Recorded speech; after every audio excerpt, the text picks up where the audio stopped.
دەستەیەک پەرلەمانتارن وڵاتین عەرەبی سەردانە سووریا دەکەن بە مەبەستا ڤەگەڕاندناوی ji بۆ کۆمکارە عەرەبان. فڕۆکەکی ئالیکاریên وڵاتên ئەوروپی گەهاندنە فڕۆکخانە شامی. û bihayê pereyê Îranê li hember dolarê Emerîkî digehte nizmtirîn ast.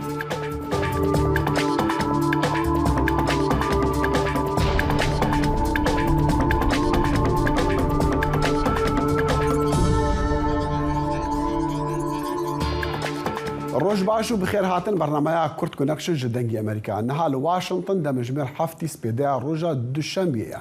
Dexîle şemo hîviya demên xweş ji we radike. دەستەیەکە پەرلەمانتارên عەرەبên پایە bilind doh yekşemê li Sûriyê bûn ji bo danûstandina bi serokê Sûrî Beşar el-Esed re li ser vegerandina welatê wî ji bo navrêzên cîhana Ereban.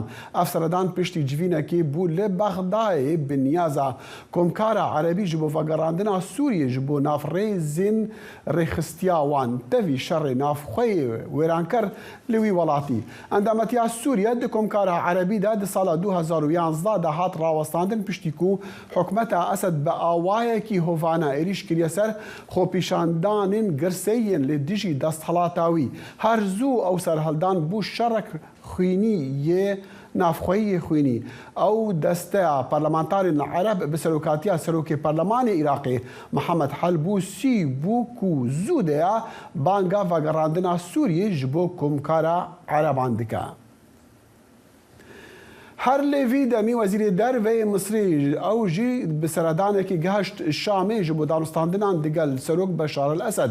Ev yekem seredana mezna diplomatê Misrê ye ji bo Sûriye ji sala 2011 were. Seredana diplomatê Misrê nîşaneke diya başkirina peywendiyên Şamê ye bi welatên Erebî re.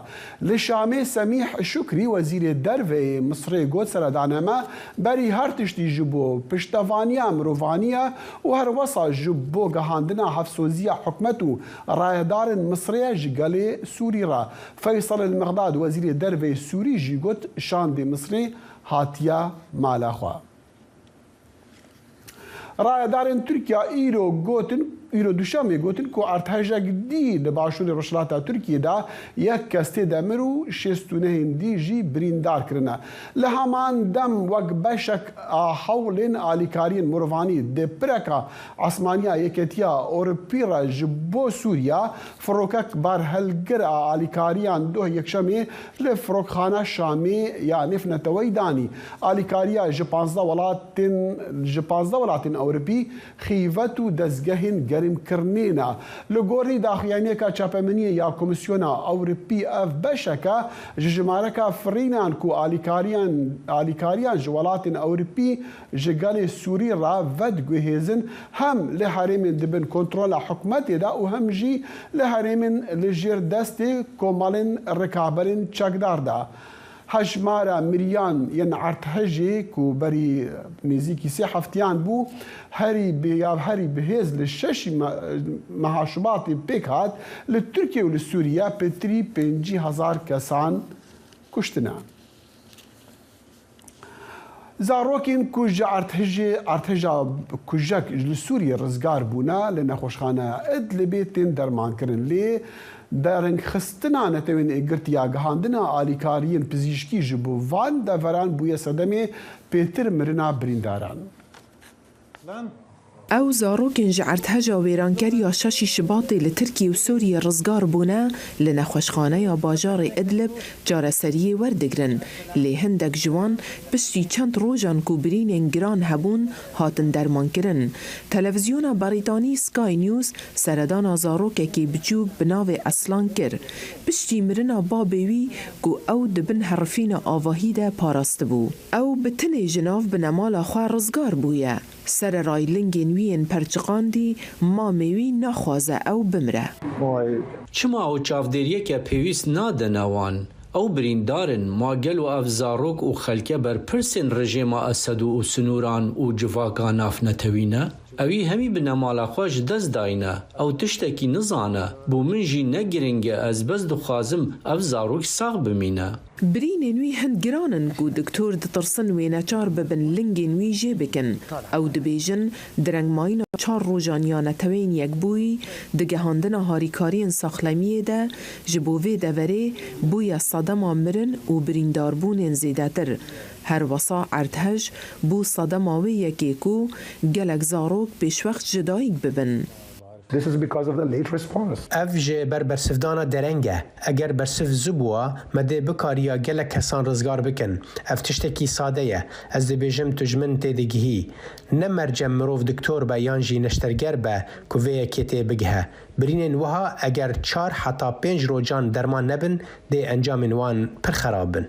تنی چند آمیرین بهندان هنک و بسروان داود گوهیزن گلک کس دترسن بچناناف آواهیان او باشتر دبینن کو جدر و برازن جتر ساوی یکی کو گر ارتهجک دن چه ببه لگوری آجانسا سکای نیوز برینین اصلان گلک کور بون وی خوال برنگرد و گیان خواج دستا. هلین سندی دنگ امریکا. بسپور دبیجن مطرسیا زیده آچالاکین ارتهاجین ویرانکر لسرهیلا ارتهاجین باکوری انادولیای زیده نبونه لیبلی ارتهاجاوی داوی یا لترکی کو گل که بهیز بو ترسا ارتهاجین دنجی دناف خلکی استانبولی دا زیده ترکیه.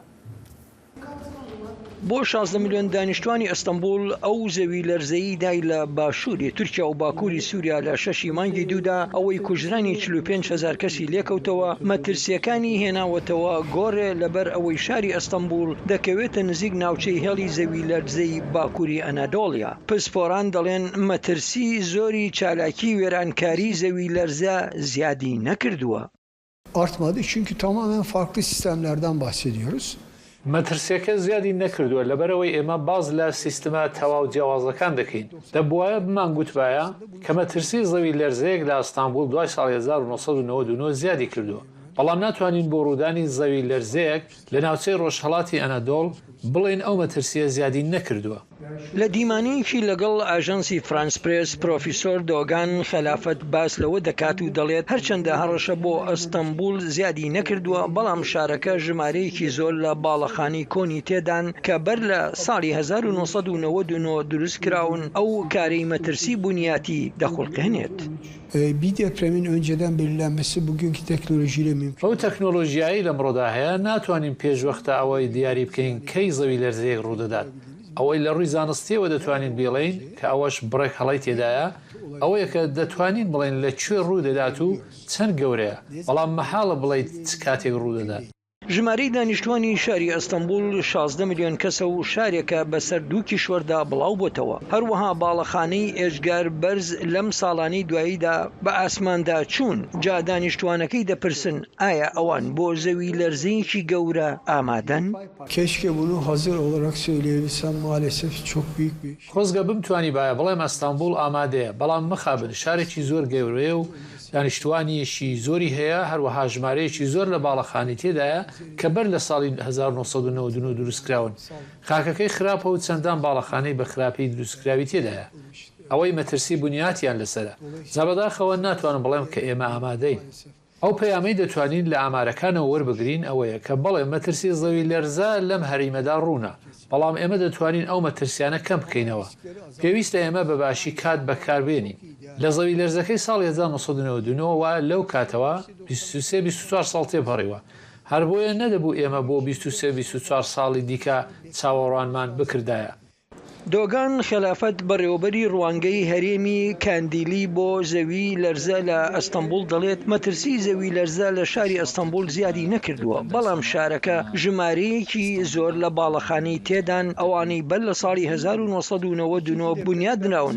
سمکۆ عەزیز دەنگی ئەمریکا. وزیر درve Türkiye Mevlût Çavuş Oglo îro duşanbê got ku danûstandinên di gel Swêd û Finlandê derbarê endametiyawan di NATOyê da dê nehî adarê da ji nû ve dest pê bikin piştî ew danûstandin hatin ragirtin meha Çiliyê ji ber protestoyên şewtandina Qur'anê li pêş balyozxana Tirkiye li Stockholmê. Çavuş Oglo li Enkerê axift û diyar kir ku dê ji vîn li Brukselê be û ew dê gotûbêjan بکن لسر جێبجێ کردنا یادداشتنامەیە کو di nêvbera wan welatan de hatiye imzakirin. Piştî vê navberê Qedirî Cemlan.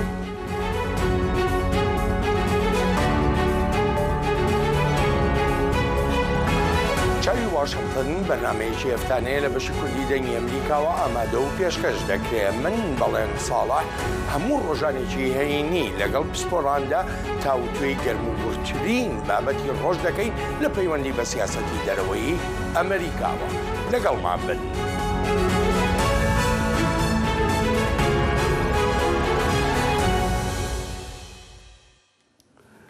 Karên rizgarkirinê û hawarçûnê îro duşemê jî berdewam kirin piştî ku keştiyek darî a pirî koçber bi zinarên kevrî ketîn û şikestî sihariya duh yekşemê li ber avên Îtalyaya. Karbidestan got jî tîmê hawarçûnê nêzîkî 6 tarm dîtine û hêşta bi dehan kesên dî jî windan e. Ajansa Penaberan Yanetê Wênêgirtî dibêje renga jimara miriyan bigehe 100 miriyan çunku siwarên rizgarbûyî radgehînin û dibêjin dema ew gemê ji Tirkiye derketî nêzîkî 200 siwar li ser bûn. Bi kêmî 8 kes hatine rizgarkirin li ber avên Kalabria li ser deryaya Iyon lê İtalya. Hatiye ragihandin ku siwarên gemiyê ji İran, Pakistan û Efganistanê ne.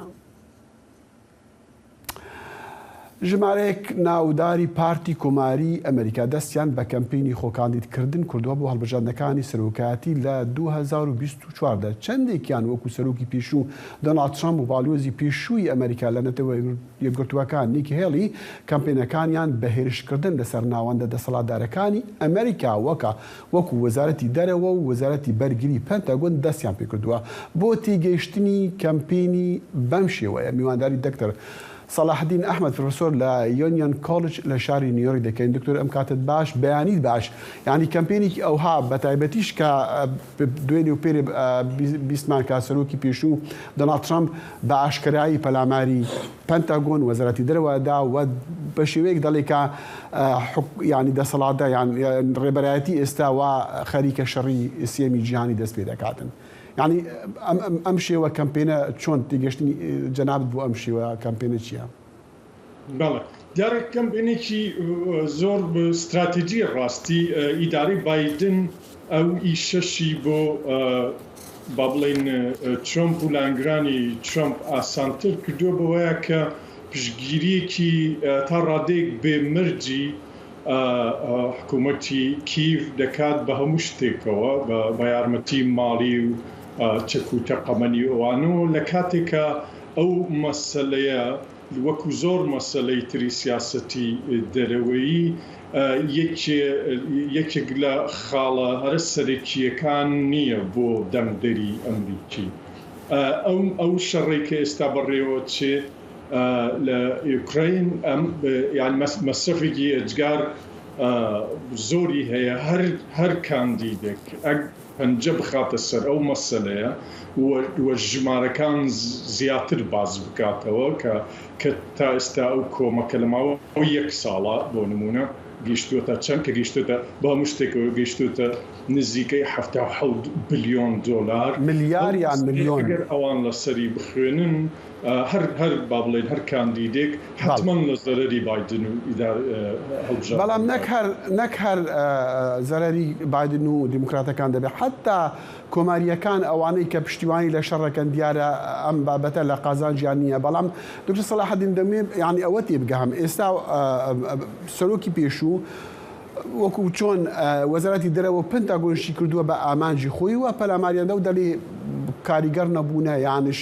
ئەرکی خۆیان جێبەجێ ناکەن بە هەر شێوەیەک یعنی کەمپێنی هەڵبژارتنش بۆ ئەوەیە کۆ خەڵک قەنەعەت بە خەڵک بکەی بۆ ئەوەی دەنگت پێ بدەن تۆ بڵێ ئەم ستراتیجیە یعنی یارمەتی دەردەبێ بۆ ئەوەی زیاتر خەڵک دەنگ بە ترامپ بدەن بۆ نمونە بەڵێ من پێم وایە لەبەرەوەی ئەو لێکدانە و دنیابینیەی هەم بایدن هەم ئەوانەی دیارە ئەوەی کە فەرموو دروستە دەربارەی کۆماریەکانی تر ئەوانیش وەکو بایدن جۆرە دنیابینیەکیانەیە کە هی سەدەی بیستە بەشێکی هی سەردەمی شەڕی ساردە کە لەناو ئەو جۆرە سیاست کارەیە و لەناو با بڵێن دامەزراوە سیاسیەکانی واشنگتن دیسیە پشتگیری و کۆمەک کرێت بەڵام بەگشتی لەناو خەڵکە وە بە تایبەتی کۆماریەکان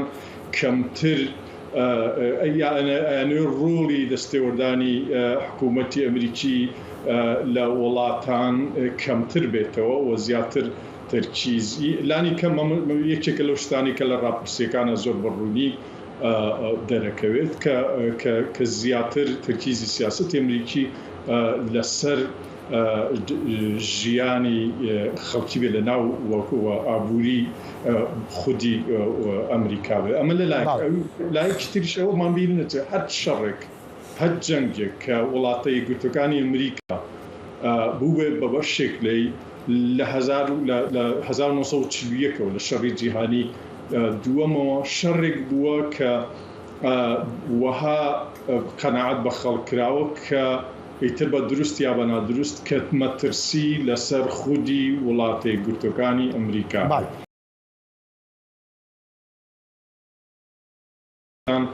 ئەم جارە ئەم مەسەلەی وان نییە پشتگیری خەڵکی نییە لە ڕاستیە و ئەشێت بە پێچوانەوە بکەوێتەوە. دکتۆر سەلاحەدین ئێمە بینیمان بۆ نمونە لە چەند ڕۆژی ڕابردوودا هەم سەرۆک ترامپ هەم نیکی هێلی کە باڵیۆزی پێشووی ئەمریکا بوو لە نەتەوەردەکان هەمیش فەرماندەی ویلایەتی فلۆریدا ئەوانەی کە ناوداری کۆماریەکانن کە هاتوونە پێش بۆ ئەوەی کە دەست بکەن بە کامپێن و شتیوا بەڵام دەبینین کە هەمویان یان زیاتر دکتۆر سەرۆک ترامپ و هێلی باسی ئەوە دەکەن کە ئەگەر ببن بە سەرۆکیان ئەگەر بکەونە دەسەڵات یارمەتی لە هەموو وڵاتان دەبڕن لەوانە عێراقش و بەتایبەتیش ئەوەی کە شەڕ ئێستا وەکو باس کرد لە ئوکرانیا شەڕی هەرە گەورە و شەڕی جیهانی ئێستا لەوێ دەبتن یعنی تۆ بڵێ ئەمەش یارمەتی دەری ئەوە بێ کە ئەوانە خەڵکی ئەمریکی ئەوانەی کە لە دژی شەڕن ئەوانەی کە لە دژی سیاستەکانی پێشووی ئەمریکان لە کە دەستی وەردانیان لە وڵاتەکانیان کردووە یارمەتی دەربێ ئەوانەیش لە دەوری ئەوانە کۆبوونەوە؟ بەڵێ بێگومان ینی وەکو مەسەلە یانی بەدەر با بڵین لە خاڵەکانی تری پلاتفۆرمی هەر یەک لەو کاندیدانە بەڵام وەکو پرسێک بە تایبەتی پرسێک بەجیا عادەتەن و ئێستا بە تایبەتی قەناعەتهێنان بە خەڵک دەربارەی ئاشتی ئاسانترە وەک لە قەناعەتهێنان بە خەڵک دەربارەی شەڕ لە کاتێکە ئەو خودی ئەو وڵاتە لە ژێر مەترسیان نەبێت ئەم مەسەلەیە هەر کەسێک جا دیموکرات بێ یان کۆماری بێت بەکاری بێنێ بیکات بە مەسەلەیەکی سەرەکی مەرکەزی لە باوڵێن هەڵمەتی ڕاگەیاندن و پرۆپاگەندەیە حتمما قازانجی زۆری لێکەوێتەوە هەر چەندە سیاسەتی دەرەوەی وەکورتی دکتۆر سەلاحەدین بە کورتی بۆ دیموکراتەکان و سەرۆک بایدنش تا ئێستا نەیانتوانی بە فەرمی ڕابگەن کە یەکێک هەیەە یان بایدن بیانێکی دیکە بۆ ئەوەی بکەوتە کەمپێنی هەڵبژاردنەکان یان مەبەستەوەی بۆچی دیموکراتەکان بەڵێ ڕاستی ئەو مەسەلەیە باسی کرد پاریش کە ئەمێنێتەوە بۆ پێم وایە وتی دەوری مانگی دوو-سێ ئەگەر بیرما بێ بەڵام بەو زوانە حتمما دەربارەی ئەوە بیستین و مەرجیش نییە ڕاستی بایدن جارێکی تر خۆی کاندید بکاتەوە چکە ئەو مەسەلەیە دیوێکی یەکەوێتە سەر بایدن وەکو شخص بەڵام دیوێکیشی ڕەنگە ینی ڕاپرسی و مشاوەرەی با بڵێن ستێرەکانی خودی ئەو یا سەرکرداتی خودی ئەو حیزبە زیاتر هەرچەندە نیشان دەرچووە کە خۆی کاندید دەکات. دکتۆر سەلاحەدین ئەحمەد پرسۆن لە یونیۆن کۆلج لە نیویۆرک زۆر سوپاس. زۆر سوپاس بژیت. برنامه هفترنگ برنامه کنری یا بشی کردی لدنگی امریکایی از لقمان احمد هر دو هفته جارکی و بمگرکی ناو اختی چاندو نرارنگی بمرانه.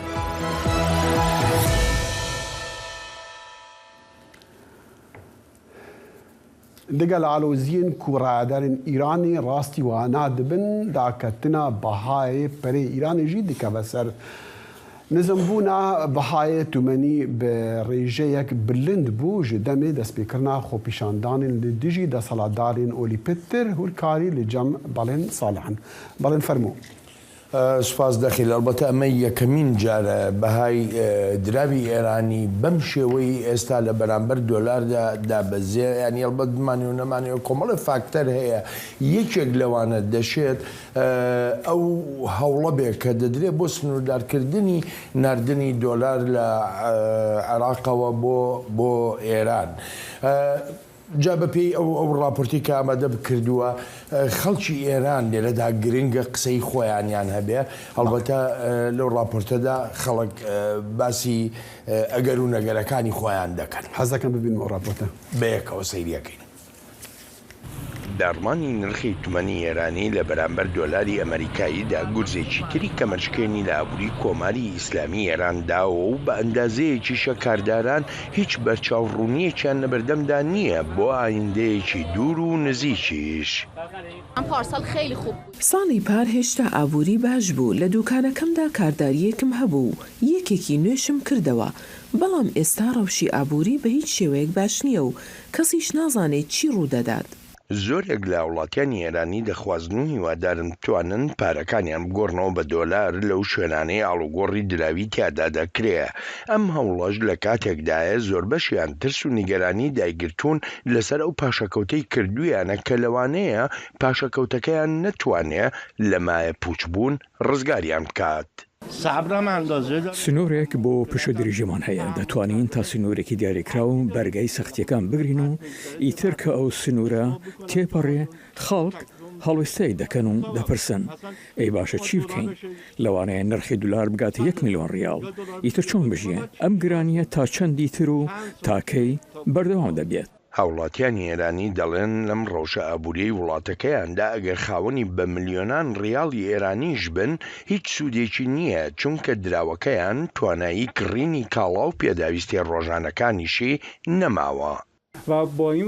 بۆم نرخی ئێستا 1 دلار کە 6,000 ریالە هەرچی شتێک هاوردە بکەیت ئەوە دەبێت بە نرخی زۆر گران بفرۆشیتەوە ئەوەی کە ئێستا لە بازار دەفرۆشێتەوە کاڵای ئەو کاتە بوو کە 1 دلار بە 7,350,000 ریال بوو جا کاڵا نامێنێت ئەوە دەبێت هاوردەی نوێ بکەیت پارەی زیاترش بدەیت ئەو جا لە بری قازان زیانێکی زۆریش دەکەیت.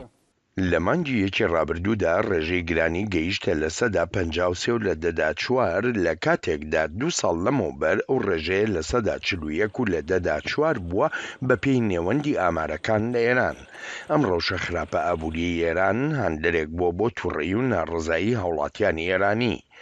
ڕژێمی ئێران کەوتۆتە ژێرباری ژمارەیە سزای قورسەوە بەوەی بەرنامە ناوچی و لەشکریەکانیەوە کە بە هەڕەشە و مەترسیدا دەنرێن بۆ سەر ئاشتی و ئاسایش و سەقامگیری لە جیهاندا هەروەهاش بەوەی سەرکوتکردنی دڕندانە و ناڕەوای کۆماری ئیسلامی ئێران دژ بە هاوڵاتیانی ئێرانی کە داوای ماف و ئازادیەکانیان دەکەن.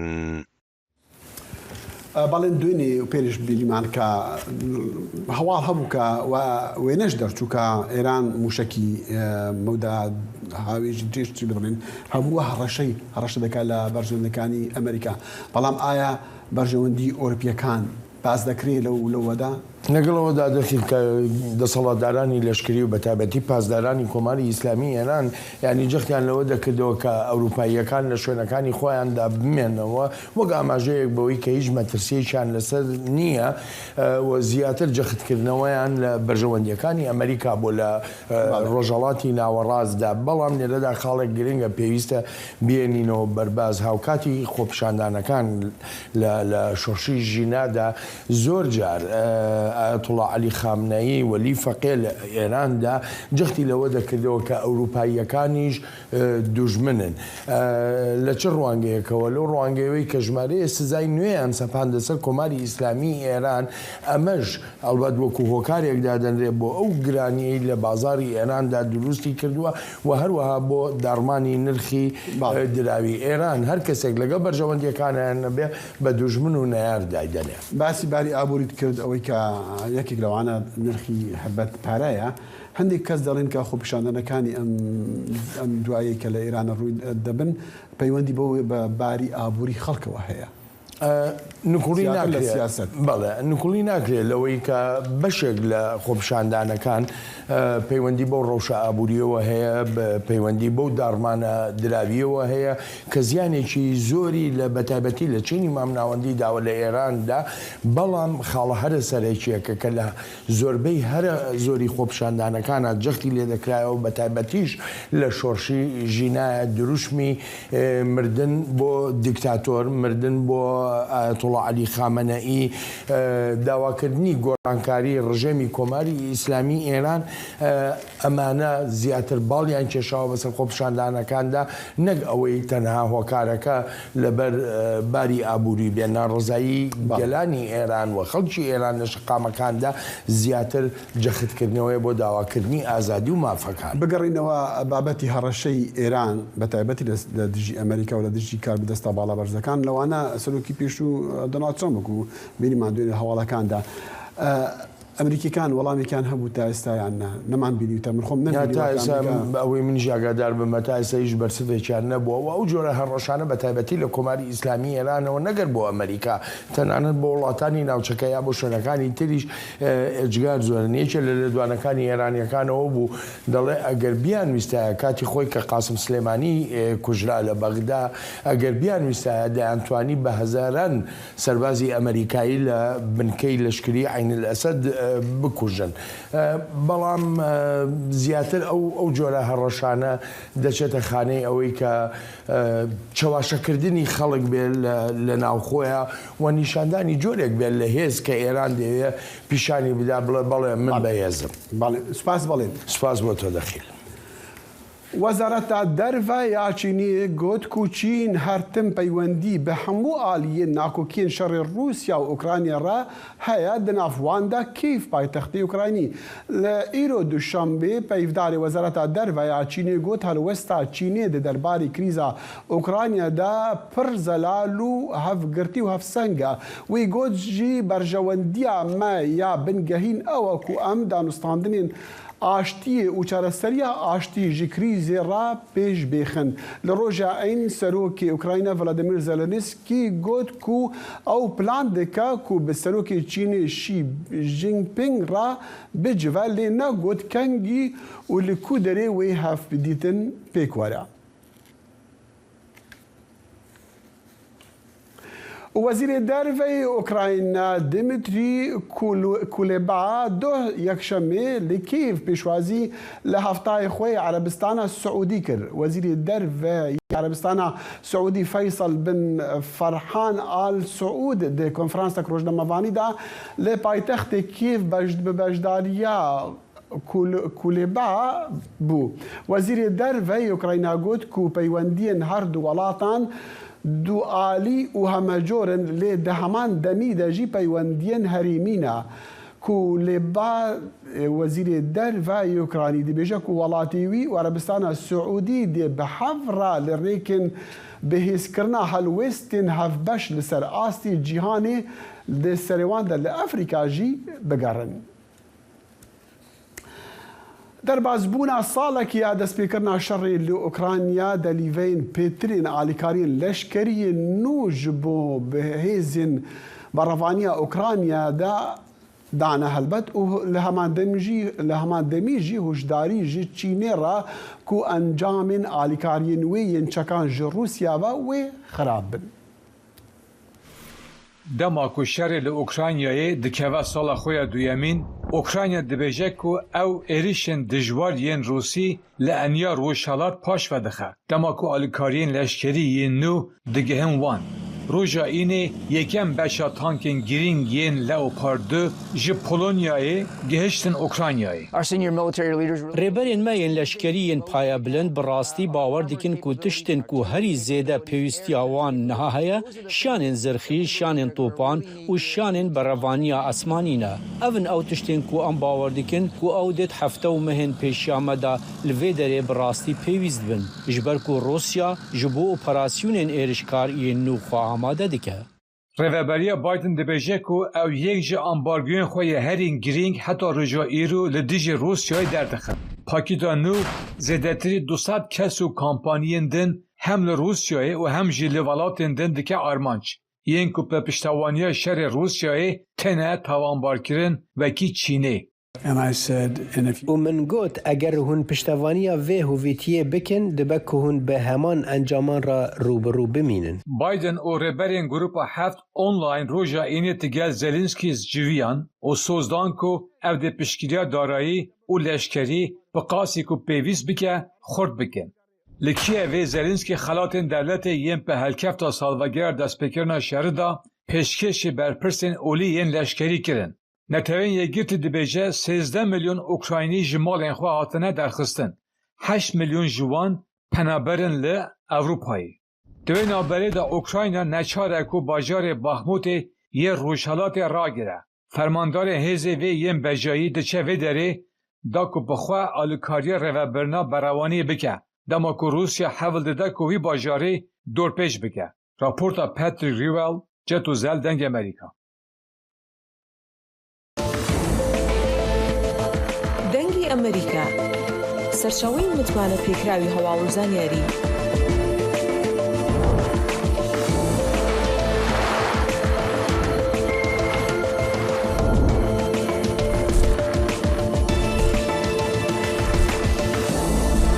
لە ماڵپەڕ و تۆڕە کۆمەڵایەتیەکانی دەنگی ئەمریکاوە ئاگاداری هەواڵ و گۆڕانکاریەکانی جیهان بە.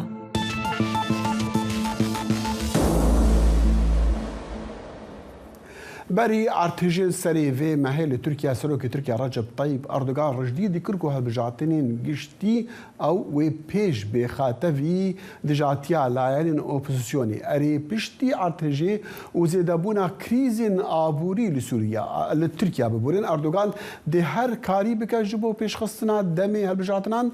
Rojnamevan Kemal Açî rastexwe niha li Tirkiye bi me re ya gelkê spas kekê Kemal yanî نها چه بحث هيا علي أردوغان وي هالبجاتنا بيش بيخا يعني نا دائم باش لغوري ماكازيغوني دائما هالبجاتنا هجده هزران هي لوكي تجيغوت سركومار اردوغان دمي كي بري غوتو بو ام هالبجاتنا بشيكي بيش و بخنن و 14 بولانه ده هالبجاتن بين كريم له دورا هشته شش سباته ارديجي كي مزن لتركيا بيكات piştê ve erdêjê jê hinek kes dibêjin hikûmet bi sedama erdêjê hilbijartinan dê paş ve bixine. Lê ez wisa nafikirim ji ber ku yani du sedemên vê yekê hene yek ji wan makazegon rê nadê ku bi sedama erdêjê hilbijartin bên paş ve xistin. A duyem jî rewşa aboriyê ji xwe rewşa aboriya Tirkiye di krîzê da ye niha erdêjê ve krîzê girantir kir. Sedî dehê îxracata Tirkiye divan deh bajaran ku erdêj pêk hatî da çê dibû. 500,000 kes bêkarman xanî kargeh hilweşiyan. Niha jinûva avakirina van bajara gelekî zehmetê û pêwîstî herî kêm 5 milyar dolarê ber. Bel, keke malê hêşta kes nabêje ka wê hilbijartin li demê xwe werin kirin yan jî wê bêne pêşê xistin. Yan jî renga ji ber ew karasata li Tirkiye renga her nebin. Bu demek nêzik. Belê, yani belê Erdogan diyar kiribû ku di çardehê Gulanê de hilbijartin dê bên kirin. Yani derdorê me yekî pêş ve bixinin. Niha eger ku amadekarî ji bo hilbijartinê amadekariyên teknîkî pêk bên bigihîn çardehê Gulanê herî dereng di dema xwe de an ku hêjdeyê Hezranê da hilbijartin dê bên kirin. Belê baş e eger li çardehê Gulanê bin yan jî li wextê xwe bên kirin. Wê çawa hilbijartin li wan de verabêkirin ku taybet jî wan bacêran ku ber erdhejê ketina û gelek jê wêran bûne û xelkê tiştê wan jî nemane heta renga berabitiriya xelkê nasnamên wan bi wan re nemane. Belê, belê. Yani bi milyonan kes koçber bûn. Ji ber erdêjê çûn bajarên din. Evên ku çûnê bajarên din dikarin dengên xwe li wan bajaran bikar bînin. Evên ku ev bajarên ku erdêş pêk hatibû manê jî dikarin li war dengê xwe bidin. Niha bi ciyên konteyner bên kirin. Yani di Tirkiye'de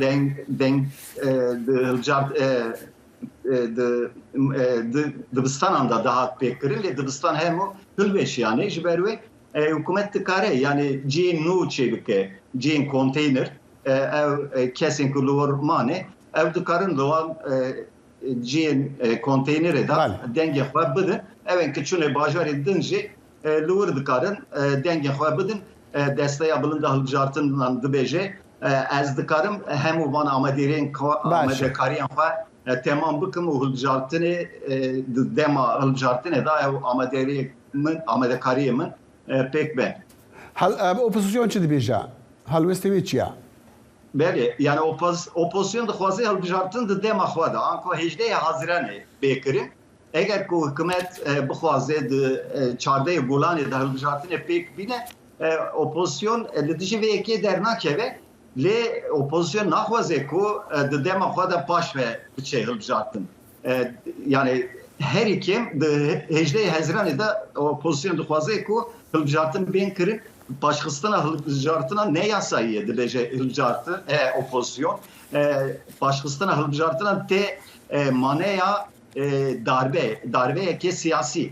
Ji ber wê opozisyon dixwaze ku herî dereng 18 Haziranê da hilbijartin bên kirin zêde paş ve neçe.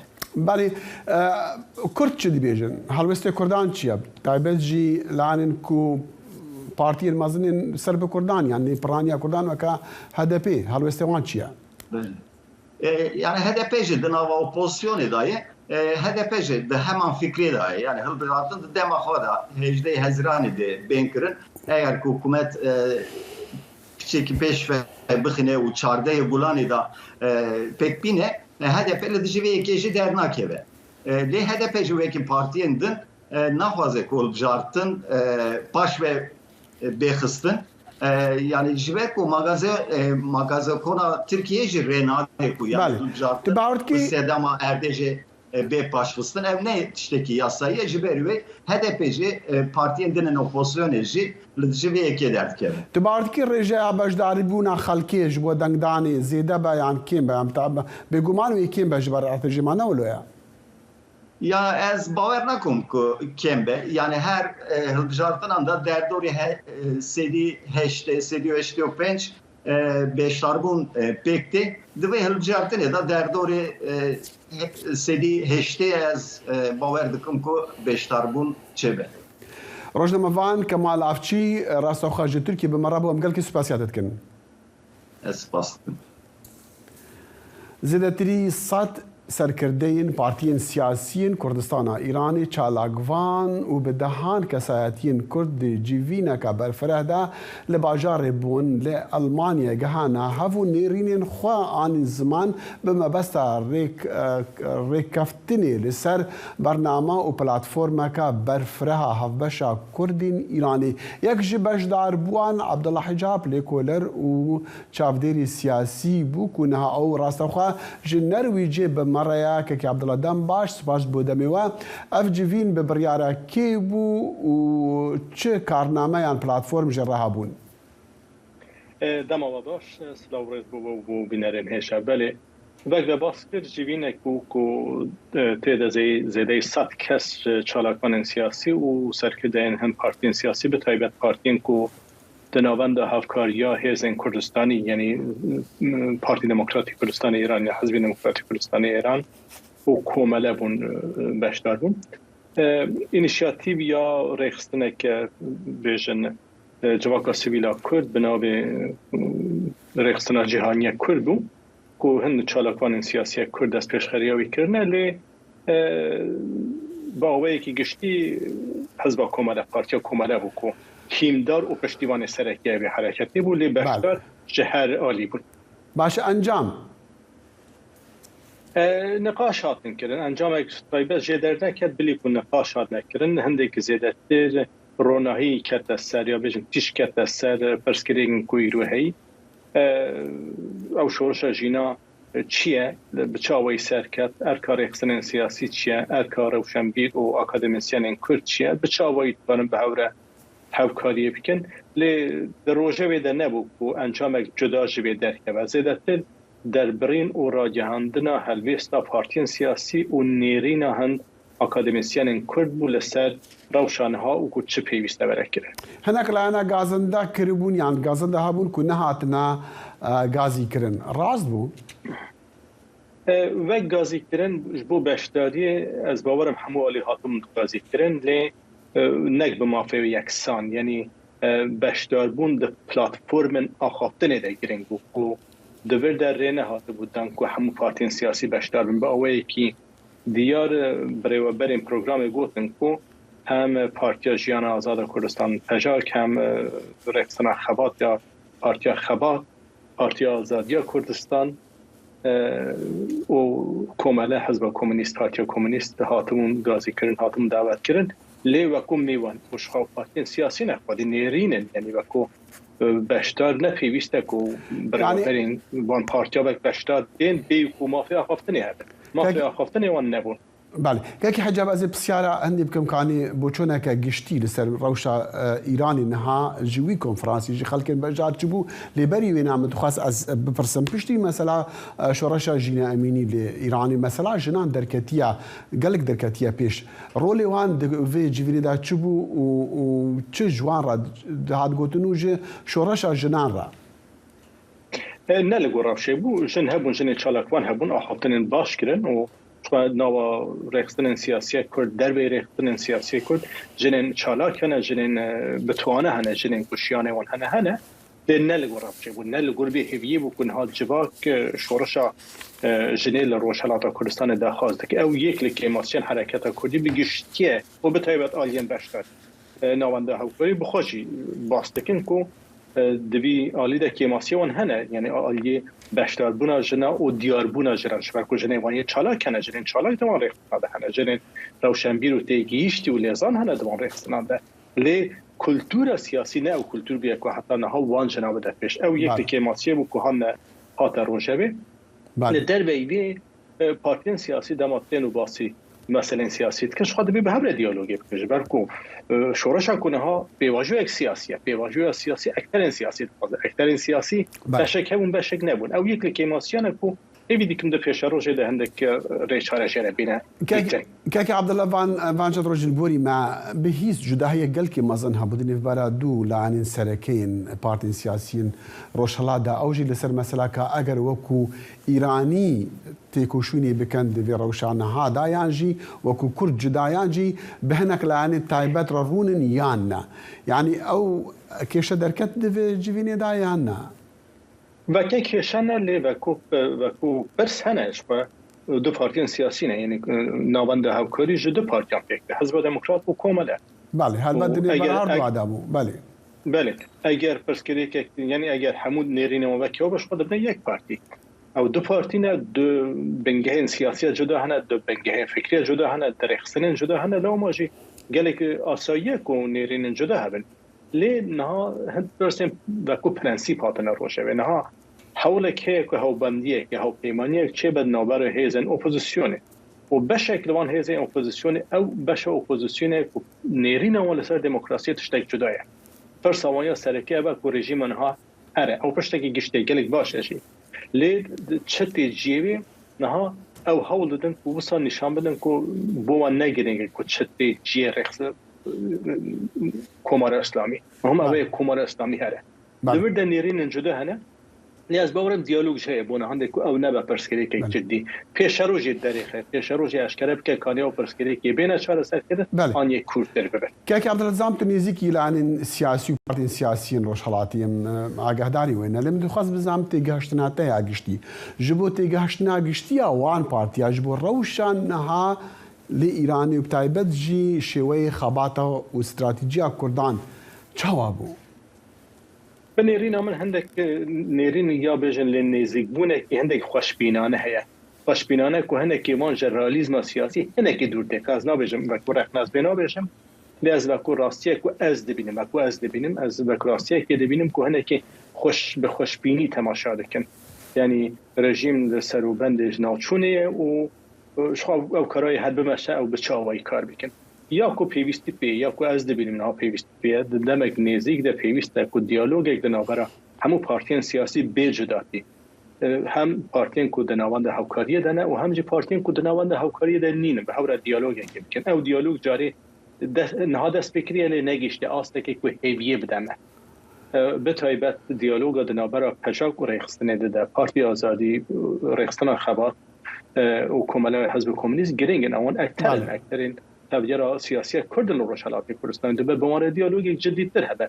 و دو پلتفرمت که هاو بش هبه او دیالوگ دی ببه نابا پلان جبوی دیالوگی جبو جوینه کدی بوشیوی یان فراتر هیا یان نه دیالوگ باوی که جدا جدا دست بکریه بردوی ده دیالوگ هر نبه او قشا یا بیجند او بوزیا سهولا کدنا برا ریخستن سیاسی ده هبو پیشتر او نها نمایه هنکی نرم بیه نرمیه که هندک دیالوگ هنده او دیالوگ دکاره خورتر ببه هیویه که صحیح کده پیش روژه ده حاول که صحبه دام بونه هنده که ریخستن سیاسی به هور دیالوگی که جدیدتر بکن و دیتنک یا هف دیتنک یا جوینه که بدنا برا هم یادنش خانها پلانه که بونه هندک و بلکو نوروز ایکن هاو باش یا نوروزن هاو باش که نگرتنه هندک مهم پیشام مهم پر چالاکی ده بناز باورم دبم همو حول بدن بونه هندک و ریخستن سیاسی لهو نزیکتر بب عبدالله حجاب لکولرو چافدری سیاسی جنرو جی راستا خوب مره بوگل که سپاس بواجی بشانک خوش بجید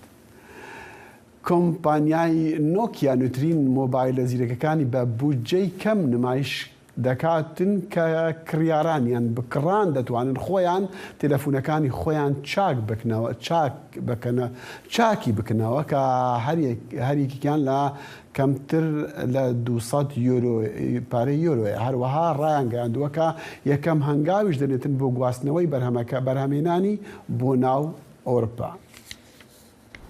یەکەم جارە کۆمپانیای فێرلەندی HMD جیهانی بەرهەمهێنانی مۆبایلە زیرەکەکانی لە چینەوە بگوازێتەوە بۆ ئەوروپا ئەم هەواڵە هاوکاتە لەگەڵ خستنە ڕووی سێ جۆر مۆبایلی نۆکیا لە مۆدێلەکانی CC22 CC23 و G22 بۆ بازارەکانی ئەوروپا و بە نرخی کەمتر لە 200 یۆرۆ.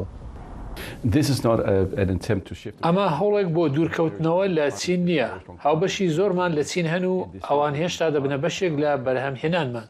پارچەکان لە چین بەرهەم دێن و لە ئەوروپا کۆ دەکرێنەوە. سەردەمی پەتاکە کاتێکی سەخت بووە بۆ پیشەسازی مۆبایل بەپێی ئامارەکان کۆمپانیای شیکاری کاونتەر پۆینت ڕوونی کردوتەوە باری مۆبایلە زیرەکەکان لە جیهاندا بە ڕێژەی لە 12 دابەزیوە. نۆکیا هیواخوازە ئەوەی دوای خستووە مۆبایل بکرێت ئەم ساڵ نۆکیا بکرێت نرخەکەشی گونجاوە بۆ هەموو چین و توێژەکان. ئەم مۆبیلانە نرخیان هەرزانترە لە چاو مۆبایلی تر ئابووری ترن خەڵکیش زیاتر دەگەڕێن بۆ شتە بنچینەیەکان. بە نمونە پاتریەکەی گەورەیە و وەک نۆکیا بانگەشی بۆ کردووە بەشی 3 ڕۆژان دەکات. بازاڕەکانی مۆبایل پڕن لە کێبرچەی تەکنەلۆژیا وەک نۆکیا ڕایگەاندووە لەم مۆبایلە نوێیان پاتیەکەی بەشی 3 ڕۆژەکات. هەروەها شاشەکەشی بە شێوەیەک دروستکراوە لە کاتی کەوتنە خوارەوە کەمتر زیانیان بەرەکەوێ. ڕەنگە خاڵی بەهێزتر ئەوە بێت مۆبایلەکە وا دروستکراوە خاوەنی مۆبایلەکە ببێتە وەستا و شاشە و پاتیەکەی ئاسان بگۆڕێت. ئەوە گرنگە چونکە خەڵک دەیانەوێت مۆبایلەکانیان لە جاران زیاتر بهێڵنەوە بۆ ئەوەی بتوانن ئەوە بکەن هەندێک جار پێویستە بتوانن خۆیان گۆڕانکاری لە هەندێک پارچەیدا بکەن کە ئەوەش بە ئاسانی دەتوانن بیکەن. ڕەنگە کێبرچێ و ئالەنگیری کۆمپانیاکانی دروستکردنی مۆبایل لە ئایندەدا سەرڕای تەکنۆلۆژیای پێشکەوتوو تونند و تۆڵی مۆبایلەکانیش ڕێگایەکی تری کێبرچەکە بێت. یحیا بەرزەنجی دەنگی ئەمریکا، واشنگتن. لياريجها اسطنبول دوهيك شمي ودمي ياريا دنيف برا باشكتاش وانادوليا سبوري دا تماشاوانا بهزاران تيدي وبيليستوكن دنيين داغرتين زاروكان آفيت الناف ياريجهي جبوان زاروكن قربانيين ارتهجان لتركيا ولسوريا بوين هربت انفان ديمانان ديبينين ديمانك جوانا ياريجها اسطنبولي كو خالك وان يارين زاروكان دكن دياري جبو قربانيين ارتجي بيشاندي امتين داويا برنامج إلو يا كورت كونكشن تا الصباحي هاد شادو بختور بنو خدا حافظ